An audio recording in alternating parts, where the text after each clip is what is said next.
Hello, everyone. Today is September 6th, and this is Roman Bogomazov with the next session of the Wyckoff method and how we apply it in the Chinese markets. And as always, together with me is Joe Goban, and he will be translating as usual. 大家好，今天是9月6号，然后我这里是罗蒙·伯格马佐夫教授。今天呢，我们继续讲如何用威科夫方法来分析中国市场，然后给我做翻译的仍然是我的学生赵国本。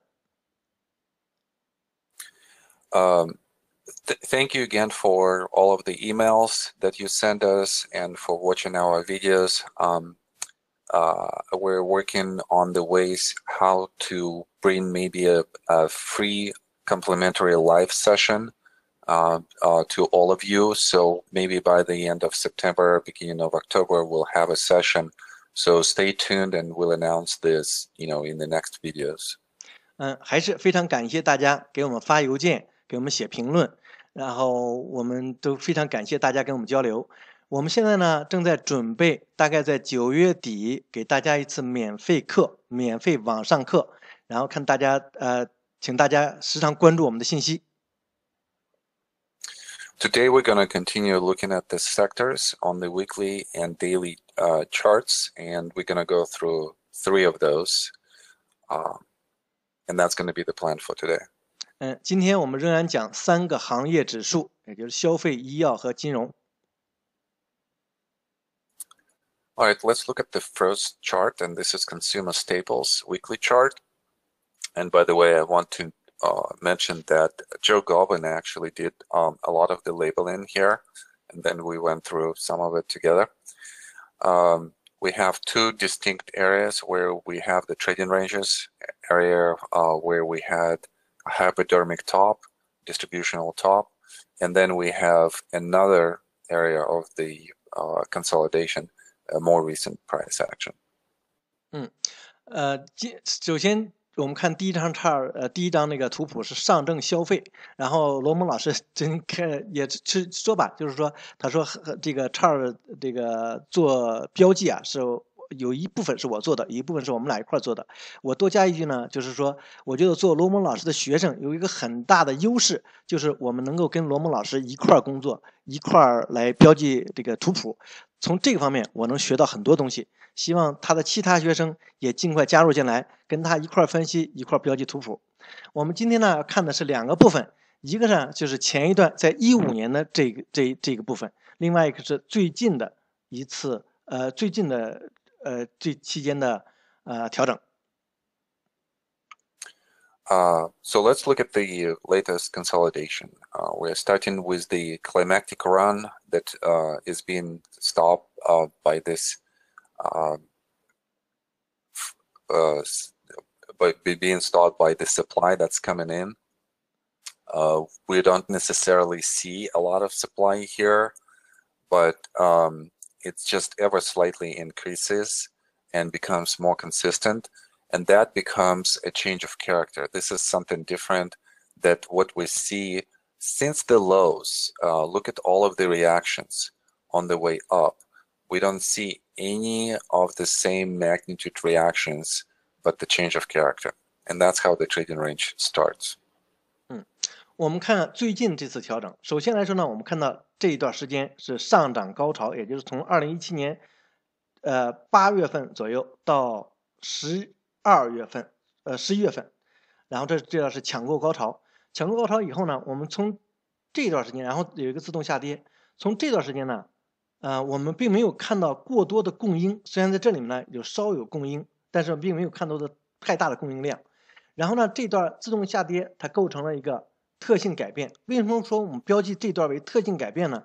就是大家看，从大概在2016年年初以后，这段上涨过程中啊，它每一次的调整都没有这次大，所以说这次是最大的一次显著调整，我们把它叫做特性改变，因为它改变了整个拉升的这段时间的特征。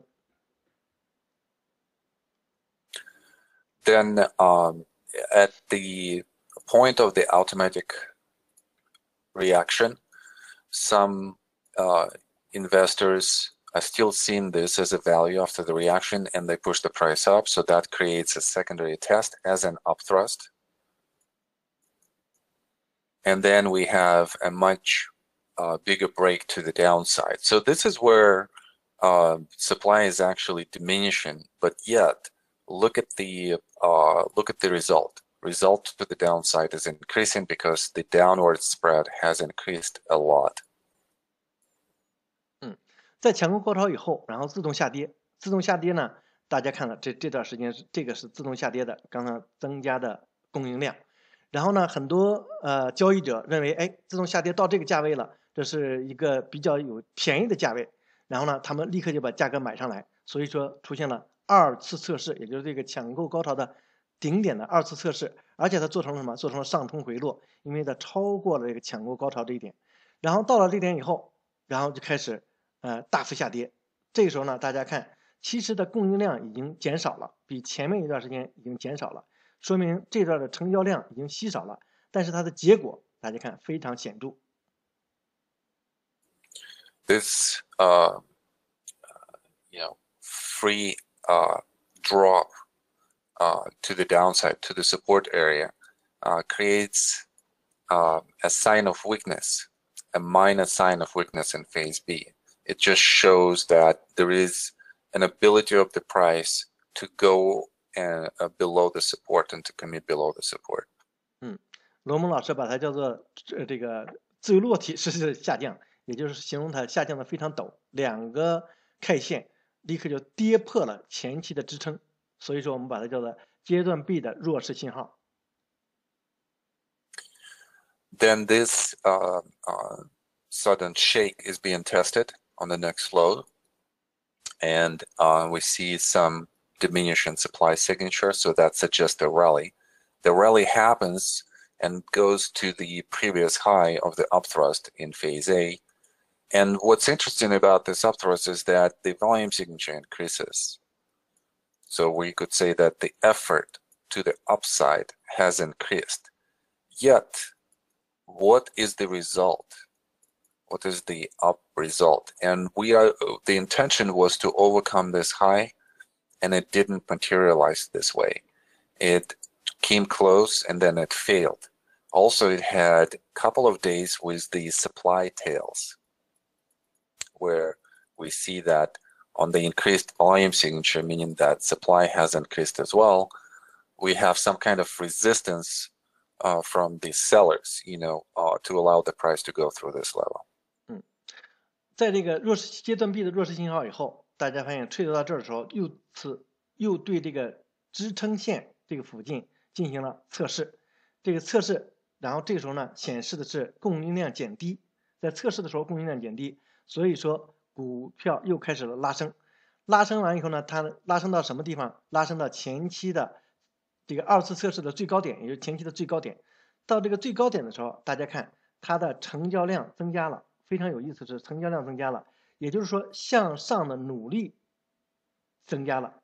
但是我们看到的结果怎么样？看到结果的时候，这里面出现了一个长的上影线，2根长的上影线，而且是没有突破原来的高点，所以说我们把它这段大概是稍微突破了一点，所以说叫上冲回落。然后呢，就是说它的结果并没有那么好，所以说我们说努力恐怕向上努力增加了。但是结果并没有那么高。So this is an attempt to upthrust and it failed. And then the price goes down, and on the diminishing volume signature, it actually commits below the levels of the support that were defined in phases A and B. So that tells us that there is some kind of ease of movement where on the diminishing effort, the result is actually increasing to the downside. 在这个试图上冲回落，但是没有冲到顶上以后，然后股价就开始下跌。我们大家看，在股价下跌的过程中，成交量其实是减低的，而且呢，在这么低的成交量之下，它仍然跌破了阶段 A 和阶段 B 的最低线，也就是它的支撑线，跌破了支撑线，而且是大家一看这个价差也比较大。所以说我们说这段时间叫什么呢？叫 EOM， 也就是轻松下移，向下轻松下移。So there is a second scenario where we could be thinking that this could be a reaccumulation, and we could be thinking that this is phase C, and if the price comes back to the trading range, then we would be rethinking our labeling. But for now, we're thinking that this is a sign of weakness, and we're looking to see what kind of rally we're going to see here. So we're going to go to the daily chart and look at the area below the support. 这是一个熊市派发的标记法。另外一种可能呢，就是说，如果大家说这也许它并不是派发呀，它如果是再吸筹，这个阶段再吸筹怎么办？我们看，如果是再吸筹的话，有可能会有很多人把这一段标成阶段 C， 标成阶段 C， 然后呢，股市再返回到交易区间之内，有可能继续上升。那么我们要看最近有没有这种迹象和特征。所以说，我们到日线图里去研究这一段，观看这一段是怎么样。Before we go and do this, two more points. The first one, if this is indeed a sign of weakness and this is a distribution, then we should have very small attempts, or weak attempts to go up and fail. That's number one. 如果在我们看日线图之前啊，再返回来看这个，说一点，如果这真是派发，这是熊市出现的话，那么将来有可能会再去测试一下，回测一下冰线，然后再开始大幅下跌。And the second thought here is look at the relative strength. So this is a relative strength against the Shanghai index for this particular sector, and we see that it's been in this steady uprise. It's been one of the leadership sectors, and we just have a temporary, not temporary, but short-term weakness going back to the moving average. But at the same time, compared to the market, it's actually overall is a very interesting sector because this is where the prior leadership has resided. So we want to look into the industry groups within this sector. We want to look into some stocks within this sector. 另外呢，大家看这条线，这就是相对强弱线、相对强度线。大家看这个，它其实跟大势相比啊，它一直比大势强，而且在这儿比大势非常强。在这一段来说，它是短期内靠近相对强度线的算术平均线，算术平均线。所以说，不管怎么说，它仍然比大势强。所以说，即使在熊市的情况下，也许我们还需要到这个板块，到这个这里面板块去寻找比较强的板块，也到这个板块里面去寻找比较强的个股，来将来我们去分析一下。All right, let's look at the daily. And the only thing that we want to concentrate on here is this area right here. And it seems to me that, still there are those attempts to go to the area of the resistance and the failure. So there is a sign of weakness here. And this whole area right here acts as a major sign of weakness. Another attempt to go up, and we can't even reach the resistance here. And the supply does not have to increase a lot for the price to go down at this point. And I would be expecting that, out of this weaker position, the price either is going to try to go up and then fail, or maybe fail even right away. But it looks extremely, extremely weak structurally. 在日线图上，我们最关心就是这个区域，大家来分析一下。这个区域呢，整个来说，罗蒙老师把它标译成最主要的熊市出现，也就是对整个的大的结构来说，它是个熊市出现这么一个结构。然后我们观看这个结构呢，它有2次试图拉升测试这个冰线。第一次是这样，然后失败下跌，然后在这上做了一个，这样对这个小的结构来说，它是一个熊市出现。然后第2次拉升再测试的时候，居然没有能够达到冰线这个点，然后就开始下跌了。从这里呢，并不见得说我们要看这个价格是怎么样继续行走，有可能一种可能性就是它再往上再一次拉升测试，然后或者是连这个拉升测试的力气都没有，就继续下跌了，这种可能性都有。关键就在于整个这个结构来说，现在是非常非常的弱。for the bullish scenario to develop here, we would have to create a secondary test, then slightly overcome this high, maybe to touch this resistance, create a higher low, and then try to commit. So that would be a bullish scenario. 如果是以后这个牛的这个趋势出现的话，那么我们会观察到什么样呢？我们观察到这点测试来说是一个二次测试，然后呢再向上拉升的话，如果是牛的话，它必须要突破前期高点，然后测试这个冰线，也许测试冰线的时候再回来的时候，希望我们能看到一个底比底高，也就是比前底要高的一个底，然后再往上拉升，进入这个交易区间，原来的交易区间，这才会构成我们对市场牛的看法。The problem with the bullish scenario is how this particular sector is behaving. It's starting for the first time to significantly underperform the index, and it's below the moving average. And look how much time it spends below the moving average. This is the first time when the sector is spending a lot of time below the moving average. So this is more of the behavior of the downtrend than of the leadership. 唯一的也不是说唯一的，就是另外一个，我们对于说这个牛的它转势的这个担忧出现在哪儿？出现在相对强度的这个线。我们看到前一段时间，其实它一直这个表现在或者停留在这个算术平均线的上面，而在最近一段阶段，大概是从7月中旬以后，它已经跌破算术平均线到底下了下面，而且这个下面停留的时间要比前期任何一个阶段停留的时间都要长，所以说这种其实是一个熊市或者是一个下降通道、下降趋势的表现。One last thought here on this chart, and that is look into the specific areas where the selling is happening at the top. So it's interesting that they're selling right here on the way up and then on the way down as well. Supply is increasing. And then the same thing happens around the same price level, and it's not a coincidence. You know, this is how they're distributing the stock, and then just increase of the supply as well. So very much the same action by sellers at the same price level with the same volume signature.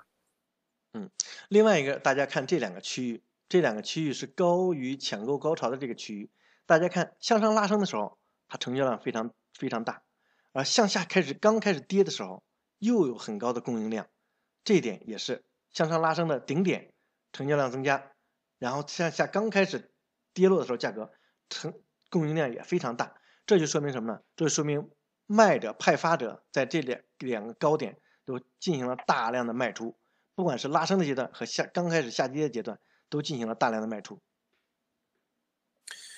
And also this area right here, which is the initial selling. And the more I studied Chinese markets and Chinese charts, the more I realized there is a specific pattern as to how, you know, distribution happens and specific pattern as to how accumulation happens. It's very unique to this particular market.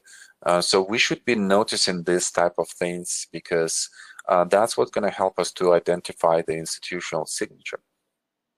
另外大家看的就是在最开始的，罗蒙老师把它标成初始派发或初始卖出。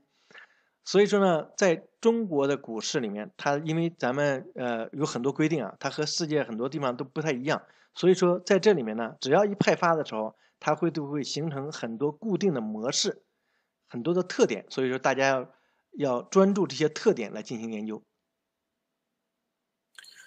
All right. Next sector is the healthcare, and we're going to go a little bit faster. One thing that is very interesting here on this chart is these two tops on different parts of the chart, and both of them are hypodermic TP type of formation tops where we have a move to the upside and then a move to the downside, and both of the moves are of somewhat of urgent matter. 这个我们看一下上证医药周线，在这个周线图上呢，有两个地方非常有趣儿，比较相似，就是这两个顶，大家看到这两个顶，然后英文把它叫 TP， 就是说一个像帐篷顶，一个印第安的帐篷，也就直上直下的一个帐篷。所以说我把这里呢把它翻译成尖顶式派发，或者有些人可以说是帐篷顶式派发，或者是帐篷顶都可以。然后这就说明什么？就是迅速上急下，它表明了机构派发的急切性和迫切性。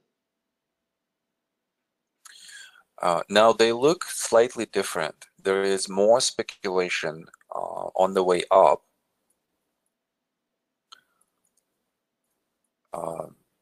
In 2015 than in 2018.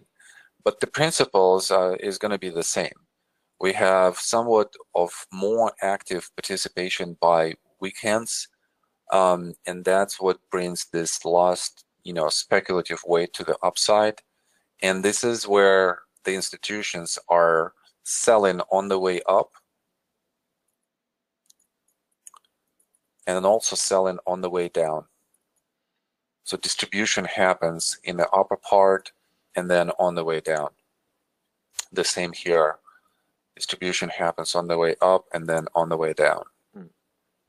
大家研究这两个顶，这个尖顶式派发的时候，看到它们有一些区别。这个区别就是什么呢？在15年的时候，这一次尖顶式派发，它向上的时候投机比较多，也就是时间短，但投机的量比较多，而且它拉高的程度也比较大。相比这次来说，它投机的时间这个拉高的程度稍微低一点，但它的原理是一样的。大家看一看这个成交量，在拉升的最后阶段，这个成交量非常高，说明在这儿拉升的过程中就开始有派发，也就是边拉边派。到下跌的过程中，这块也有大量的供应量，也就是在这个下跌的过程中也在派发。同样，在这个尖顶式派发里面，这也是大家看到。这个拉升的过程中，最后阶段成交量非常高，而下跌的过程中成交量也非常高，说明它在拉升的过程中和下跌的过程中都有派发。We're going to look into this area right here on the daily, but meanwhile, I want you to notice that it's still the sector that is outperforming the market. And even though, and the market is somewhere here in this area, and the sector is much higher, so it's still very attractive for us to look into the industry groups of this sector and into the stocks of this sector and to identify which are the leadership stocks in the future, not right now, but in the future would be the ones that we would be interested in as a selection. 一会儿我们看日线图，日线图的时候我们就专门研究这一段，也就是后一段的尖顶派发和这一段。然后呢，在去日线图之前，我们看一看相对强度。这个相对强度说明，尽管最近有调整，但是上证医药仍然比大势要强，而最近只是短期内又调整到这个算术平均线附近了。而且大家知道，大势已经跌破原来的支撑线了，而这个上证医药它还在原来的支撑线之上，所以说这就说明，目前为止上证医药仍然比大势强，所以说我们将来还会在这个行业指数里面去看它的板块，去看它的个股。我们并不是现在做多，而是等现在先研究这些股票，等到将来形势好转的时候，我们有可能在这个行业里面去选强的股票去做多。All right, let's go to the daily chart. And here, I just want to talk briefly about the hypodermic distribution. So again, the characteristics of this pattern is going to be a speculation on the way up, and then a very urgent distribution by institutions on the way down. Because of that urgency, all of the phases are going to collapse, and they're going to become very short phases oriented, structure. And usually phase B is the largest phase among the three of A, B, and C. In this case, phase B is going to be very short. And we kind of see this, from this formation right here. 在看日线之前，罗蒙老师把他这个课件然后讲出来，这是什么？就是说坚挺式派发的示意图。大家看，在拉升的过程中，它有非常快、非常急的投机性，然后呢，到顶以后又非常快、非常急的下降，也就是说机构派发的急迫性。在一般的情况下，我们在分阶段的时候，那么阶段 B 都是在所有的阶段里最长的，但是在尖顶式派发里面，阶段 B 会非常短。然后我们看在最近的派发中可以看到这些特点。All right, so a very interesting chart here because there is a very large formation right here. There is a smaller formation within this formation. Then there is another formation on the way down, most recent one right here.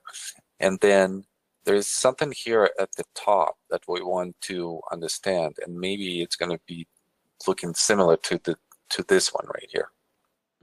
大家看，这是个非常有意思的图。这个大的区间我们可以画出来，然后在这个大的区间又套了一个小的区间。大家可以看到，在拉升之前做了一个调整区间，然后呢下跌以后在这儿做了一个调整区间，在这儿目前最近来说又做一个调整区间。然后我们说，如果要是说尖顶式派发的话，那么在这个部分又是一个尖顶式派发的调整区间。So let's look into the volume signature first. So we're seeing an increase in the volume signature as the price, goes up and creates the top right here. Now, what's interesting about this stop is the two bars. This is the bar number one, and this is the largest down spread that we see on this whole chart until this point. Before that, maybe this bar right here, maybe this bar right here, this bar, this bar, this bar right here, this bar right here, but there are really not a lot of big bars like we see in here, and that happens on such a huge supply signature. So that tells us that there is some kind of distribution that is happening. And we kind of start associating, all of the bars around this big bar, the next big bar, also second largest probably, and then on the way up, we're understanding that maybe there is some kind of selling that is happening. 大家看日线图的时候，先看这三个区域，这个三个区域，大家看它们都相应的很高的成交量。也就是说，我们可以在研究的时候一看，哇，这成交量非常高，我们要密切注意。然后呢，另外呢，我们看这条 K 线阴线，这条阴线其实它是价差最大的阴线。在这条阴线出现之前，我们也许看到正好有个比较大的阴线，这是比较大的阴线，但是都不能跟这条阴线相比，它的价差那么大，而且在这个阴线那天，它的成交量非常之高，大概前一段时间所最高的成交量。也就是从这一点来说，一个巨大的阴线伴随天量，我们说，这有非常的大的可能，这就是在派发。And then after that, we see that there are certain increases in the supply signature where the price goes down. So effort to the downside is increasing, result to the downside is increasing as well. So this becomes a very bearish picture. 这条天量阴线派发以后，我们看到接下来的一条阴线又是非常大，价差和这个基本相似，稍微小一点，但是也伴随着巨大的成交量，所以说我们说，这个派发在继续。这个派发继续以后，我们看这两段下降的波段，伴随着成交量，也就是它这个阴线的成交量非常高，而且这两个波段也非常大，也非常快，这就说明什么？说明下降的努力在增加。结果也在增加，它的总结起来说，就是它的非常非常的熊市。And these are going to be the characteristics of the sign of weakness, which is a distributional pattern. 这些都是熊市出现的特点，也就是派发的特点。We also see that the next effort to the upside is actually diminishing over the effort that we have had before to the upside. So that tells us that demand is becoming smaller and more of poor quality. 我们看完研究这两个下降波段以后，研究一下这个上升波段、拉升波段。拉升波段的成交量跟前一段时间拉升的成交量来说，它的成交量已经减低了，那就说明成交量减低，说明需求减低，说明向上的努力减低，而且结果大家看这段的拉升距离跟这段相比是不能比的，比那段小得多，说结果也是非常小，说明质量比原来的需求的质量要低得多。So on diminishing effort, what kind of result do we see? The rally is really good, but it tries to commit above the resistance level and it can't, so it fails. So the result to the upside is diminishing. So we have a diminishing effort, diminishing result, which still means a bearish picture. 虽然我们看这段时间的拉升是它最大拉升，下跌以来最大的拉升，然后呢，大家看到这段拉升的目的应该是突破前期的这个高点，大家都突破了吗？虽然是这个需求量在下跌以后是属于最大的了，但是呢，它仍然没有突破前面的这个高点，也就是说，它的努力在减少，相比前一段时间来说要减少，但是结果也减少。加起来说明这一段时间比较弱势或者熊市，就这个拉升波段也是弱势的。All right. The last thing on this chart that I want to show you is a divergence between the relative strength, which is making a slightly higher high here, whereas the sector is actually making a lower high. So this type of divergence is extremely important to us to see, to understand, because it usually shows that the change of behavior is happening right now.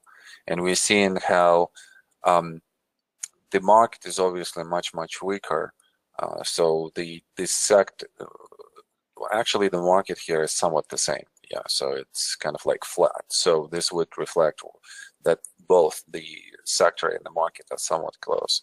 But there is such a divergence between the higher high and the lower high in the price. So that usually tells us that we're going to have this opposite move in the direction of the new trend. 大家看这里面有一个背离，这个背离呢，就是说相对强弱和这个上证医药日线它的最高点来说，它有个背离。在相对强弱来说，它跟大势相比来说，它是平的。也就是说，大势怎么走，其实这个上证医药它就怎么走。所以说它的这个相对强弱和它的均线基本上算术平均线基本上来说这是拉平。但在这上来说呢，我们看这个上证医药它自己本身来说，它这个高点是最近的高点比前一段时间的高点要低。在这个情况我们是这么理解，但是在很多别的图谱上来说，如果出现了背离的话，就说明趋势有可能会变化，但在这里并没有。And the last point here on this chart is, look at this relative underperformance. The relative strength line is under the moving average. The last time when we had something similar was probably here. So looking at how the relative strength has recovered in this area and looking at the price action, if you are bullish, then you probably want to expect something like this, a consolidation, and where the moving average around the relative strength is going to kind of like starting to slope up a little bit. So that would be a recovery sign. So would it happen? We don't know. So we just have to see, what's going to happen next. 大家查看最近一段时间的相对强弱线，其实它是在下跌的，这个趋势是在下跌的，而且它在算术平均线的下方，也就是说目前来讲它比大势还要弱。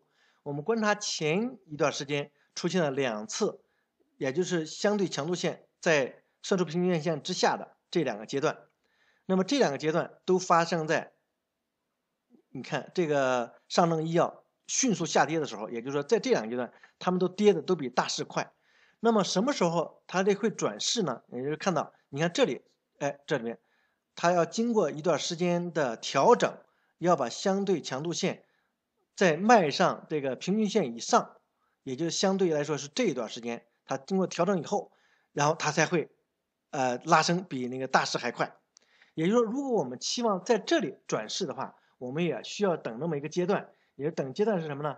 就是说相对强弱线它会慢慢的站到算术平均线之上，而且呢，反映在价格上来说，就是它要有一段时间调整，调整过一段时间以后，等到这条线站上来，有可能才会拉升。All right. And the last sector that we're going to look at is the financials. And with the financials, it's definitely, somewhat of a similar picture than with the first two. We see that the relative strength of the sector is still really good. We are in the high lows, high highs, high lows. And we had an upthrust situation here over the resistance line in this channel. And I would be probably just looking and analyzing this area just to see what kind of bias are we going to have to the upside from here or to the downside. 看一看金融周线，金融周线它的表现呢也比大势强。大家看它有个上升通道，然后最近呢它又做出了一个对于这个上升通道这个阻力线的上冲回落，也就在这儿做了一个上冲回落。那么在相对强弱线上来说，我们也看到它一直的表现也是底比底高，顶比顶高，它也是比这个大势强，这么一个表现。那么我们最关心的呢，还是最近这一段，因为它已经跌到这个上升通道线之下了，所以说我们要看最近它的在日线图上去研究一下它的表现是会进入这个交易区间这个通道呢，还是会继续下跌。So let's look at the daily, on the same area, and such a familiar pattern for us in the Chinese markets, right? Where we see the increase in the volume signature on the way up, which suggests to us that there is increase in the supply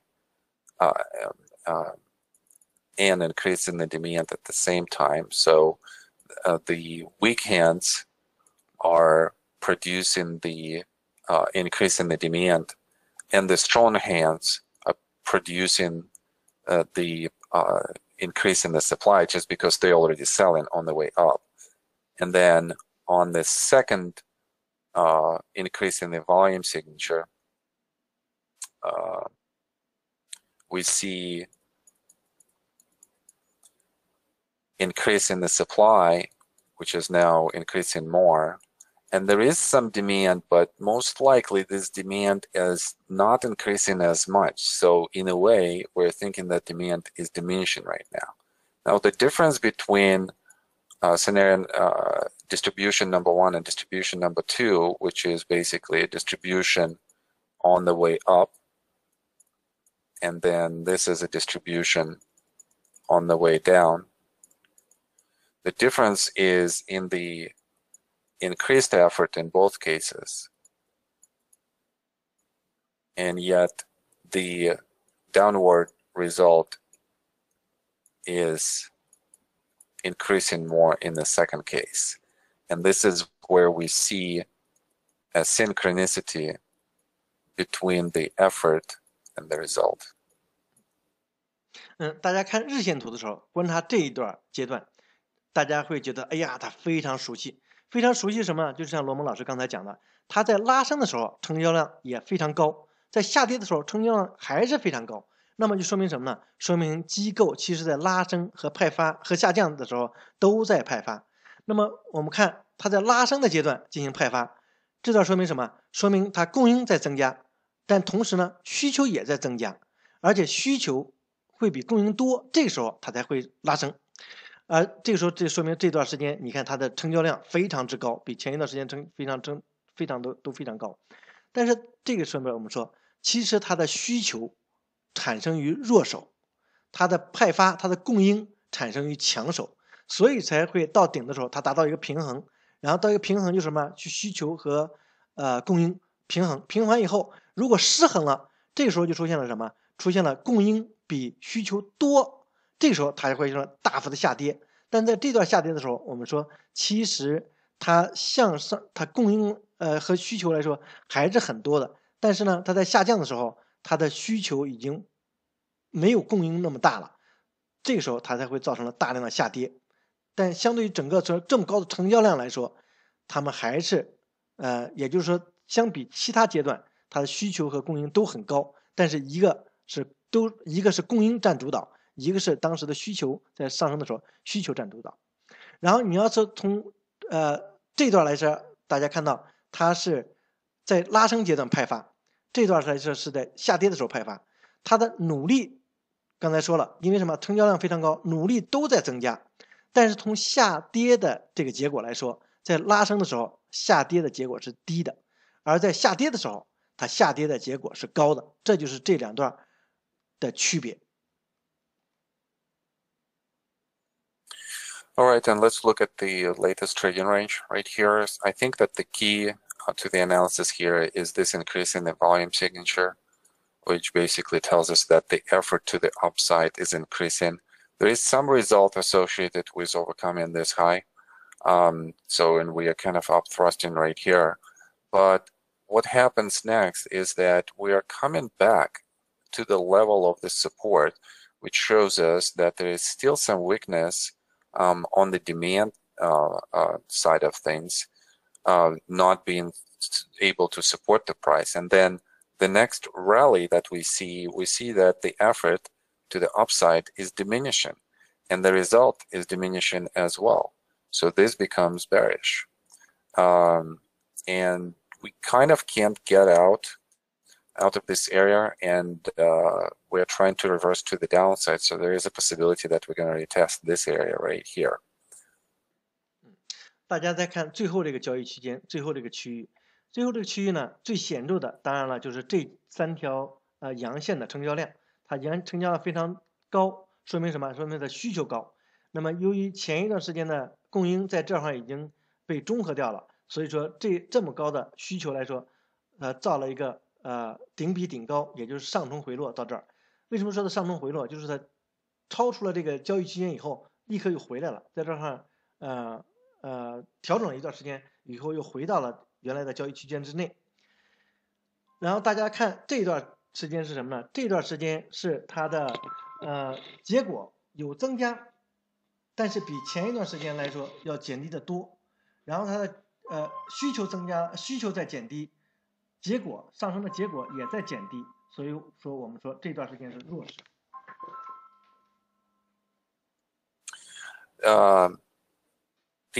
The only bullish thing here that we could see is that the latest demand signature is definitely more than the supply. So for the financials, to overcome this, we need to see some kind of breakout out of this formation on the bars that are going to be like this, that will overcome the points of the resistance in a significant way, and only then we would see higher prices. And the relative strength is really good, so we would be looking into this sector. So all three sectors that we looked at today are actually interesting sectors for us, because we know that at some point the market will stop from going down, will reverse, and we want to understand, where, in which sectors, in which industry groups we would be looking for stocks. 那么刚才说了，这段时间呢，它努力减小了，也就是它需求减少了，而且呢，它正好大家看有一个大的阴线，所以说有可能会再次测试这个支撑线。那么什么时候我们说它会反转呢？如果它会反转的话，那么现在的也是有可能的，因为什么？我们大家看到这里需求阳线的成交量，在这一段时间都比这个阴线的成交量高，也就是需求大于供应。那么出现的结果有可能会是，到这儿来测试一下，这个支撑线以后会往上走。我们需要看，如果它转势的话，我们会画一个，罗蒙老师画了一个，正好画了一条趋势线，这画的叫趋势线，它必须要在一个大阳线高量突破这个趋势线，这时候是真的突破的时候，它才有可能会趋势的反转。那么我们现在需要密切观察的就是，我们知道这个现在是熊市，但是呢，它仍然在这个金融行业来说，它仍然比大势要强，总有一天大势会反转。那么我们应该是就是密切关注这个行业，密切关注这个板块，选出很强的个股，准备将来的行动。All right, guys. Well, that's it for today. Thank you for watching this video, and we'll talk to you next week. Thank you so much. 好，今天就交流到这里，我们下周再见，谢谢大家。This conference